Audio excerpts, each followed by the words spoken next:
ہیرا منڈی ایک ایسی کہانی جو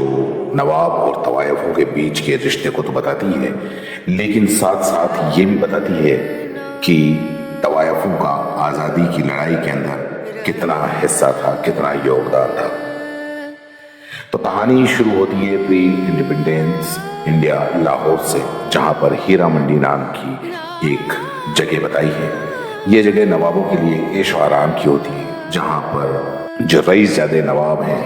وہ وہاں پر طوائفوں کے پاس جایا کرتے ہیں۔ طوائفوں کا اپنا ایک نظام ہوتا ہے، اپنا ایک کنسپٹ ہوتا ہے، وہ کچھ الگ ہے۔ ہیرا منڈی میں جب ایک لڑکی بالغ ہوتی ہے تو اس کی نت اترائی کی جاتی ہے، جس میں بہت سارے نواب آتے ہیں اور بولی لگاتے ہیں، اور جو نواب سب سے زیادہ بولی لگاتا ہے وہ ہمیشہ کے لیے اس لڑکی کا صاحب بن جاتا ہے۔ وہ لڑکی اس کے لیے طوائف بن جاتی ہے۔ اور اب بات ہے 1920 کی، جہاں پر ہیرا منڈی کے شاہی محل میں حضور یعنی کہ ملکہ جان ہوتی ہے، ریحانہ جان۔ کل ملا کر یہ تین بہنیں ہیں، خود ریحانہ جان، ملکہ جان اور وحیدہ جان، یہ سبھی طوائف تھی۔ اسی کے چلتے ملکہ جان ایک لڑکے کو جنم دیتی ہے، اور ایک روز کے بعد جب ملکہ جان سو رہی ہوتی ہے تو اس کی بڑی بہن شاہی محل کی حضور ریحانہ جان اس کا بچہ اٹھا لیتی ہے اور وہ کسی نواب کو دے دیتی ہے۔ ہیرا منڈی کا یہی اصول تھا، اگر لڑکی پیدا ہوئی تو وہ ہیرا منڈی میں رہے گی اور بڑی ہو کر طوائف بنے گی، اور اگر لڑکا پیدا ہوا تو اسے ہیرا منڈی سے باہر بھیج دیا جائے گا۔ جب یہ بات ملکہ جان کو پتہ چلتی ہے تو ریحانہ آپا سے وہ اپنا اس کا بیٹا چھین کر خود سے الگ کر دیا ہے، تو اس کے من میں ریحانہ کے لیے نفرت جاگ اٹھتی ہے۔ ایک دن جب ملکہ جان اور ریحانہ جان ایک ساتھ بیٹھی ہوتی ہیں تو ریحانہ جان کو پتہ چلتا ہے کہ ملکہ جان نے اس کے صاحب نواب ذوالفقار سے یون سمبند بنائے ہیں، اور ملکہ جان یہ بھی بتاتی ہے کہ وہ بچہ جنہیں ریحانہ جان نے بیچ دیا وہ ذوالفقار کا ہی تھا۔ اسی بات کی سزا دینے کے لیے ریحانہ جان فیصلہ کرتی ہے کہ وہ ملکہ جان کو ہیرا منڈی سے نکال دیں گی، اور یہ سنتے ہی ملکہ جان ریحانہ جان کے منہ پہ ایک تکیہ رکھ کر اس کو مار دیتی ہے۔ یہ چیز چھپانے کے لیے وہ نواب ذوالفقار کے ساتھ میں مل کر ریحانہ جان کی باڈی کو دوپٹے کے ذریعے جھومر پر ٹانگ دیتی ہے، اور جس سے سب کو اس بات کا یقین ہو جائے کہ ریحانہ جان نے خودکشی کی ہے۔ لیکن یہ چیز ہوتے ہوئے وحیدہ جان یعنی کہ ملکہ جان کی چھوٹی بہن اور ریحانہ جان کی 6 سال کی بیٹی فریدن جان یہ دیکھ لیتے ہیں۔ فریدن جان کیونکہ وہ چھوٹی تھی، ملکہ جان اس کو کلکتہ کے ایک چودھری صاحب کو بیچ دیتی ہے، اور اس راز کو راز رکھنے کے لیے وحیدہ جان ملکہ جان سے خوابگاہ نام کی جو کوٹھی ہے وہ اپنے نام کروانے کو بولتی ہے۔ خوابگاہ شاہی محل سے بالکل بغل میں تھی،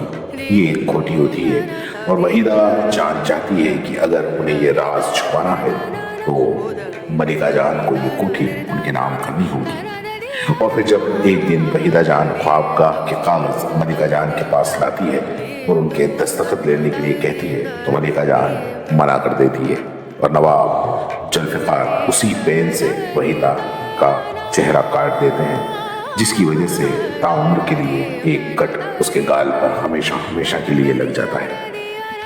اگر پولیس کیس کی جانچ پرکھ کرنے کے لیے ملکہ جان کو جیل میں بند کر دیتی ہے اور کیس کی فائل بنا دیتی ہے، لیکن نواب ذوالفقار انسپکٹر کو ڈھیر ساری رشوت دیتے ہیں، جس سے ملکہ جان کو چھڑوا لیتے ہیں، اور اس فائل کو بھی ملکہ جان کو لا کر دے دیتے ہیں، جس سے وہ کیس وہیں پر بند ہو جاتا ہے۔ اب کہانی یہاں سے شفٹ ہوتی ہے 25 سال کے بعد، جہاں پر اب ہیرا منڈی کی حضور ہوتی ہے ملکہ جان، اور اس کی 2 بیٹیاں ہیں، بپو جان جو کہ آلریڈی ایک طوائف بن چکی ہے اور جن کے صاحب کا نام ہوتا ہے نواب علی، اور دوسری ہے عالمزیب جو اب بڑی ہو چکی ہے اور اس کی طوائف بننے کی باری ہے۔ ملکہ جان کی بہن وحیدہ جان آج بھی اس امید میں ہوتی ہے کہ وہ خوابگاہ ان کے نام کریں گی۔ ملکہ جان کی بیٹی عالمزیب طوائف نہیں بننا چاہتی، اسے کتابیں پڑھنے کا شوق ہے، اسے شعر شاعری کرنے کا شوق ہے۔ وہ شاعرہ بننا چاہتی ہے، مگر ہیرا منڈی میں حضور ملکہ جان کی چلتی ہے اور ان کے ہوتے ہوئے عالم زیب شاعرہ بنے، ایسا کبھی ہو نہیں سکتا، کیونکہ اس کا ماننا ہے کہ یہ ہیرا منڈی کی ہر لڑکی کی ڈیسٹنی ہے اور وہ صرف طوائف بننا ہی اس کی قسمت میں لکھا ہوا ہے۔ پھر ایک دن نواب بلوچ ان کی حویلی پر دعوت رکھتے ہیں، جہاں پر بہت بڑے بڑے شاعر کا ایک شو ہوتا ہے، اور اس پروگرام کے لیے انہوں نے ملکہ جان کو بھی انوائٹ کیا تھا۔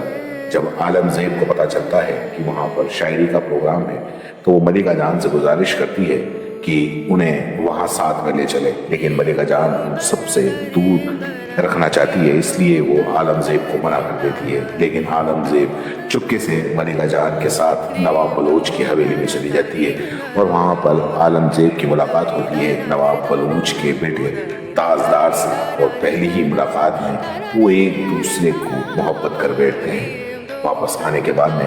ملکہ جان عالم زیب کو پکڑ لیتی ہے اور اسے پتہ چلتا ہے کہ عالم زیب چپکے سے شاعروں کا پروگرام دیکھنے گئی تھی۔ اس وقت ملکہ جان عالم زیب سے کچھ نہیں کہتی، لیکن اگلی صبح وہ عالم زیب کی ساری کتابیں جلا ڈالتی ہے، عالم زیب کے ہاتھ میں گھنگرو تھما دیے، یہ کہہ کر کہ اب تمہیں نت اترائی کرانی ہوگی اور طوائف بننا ہوگا۔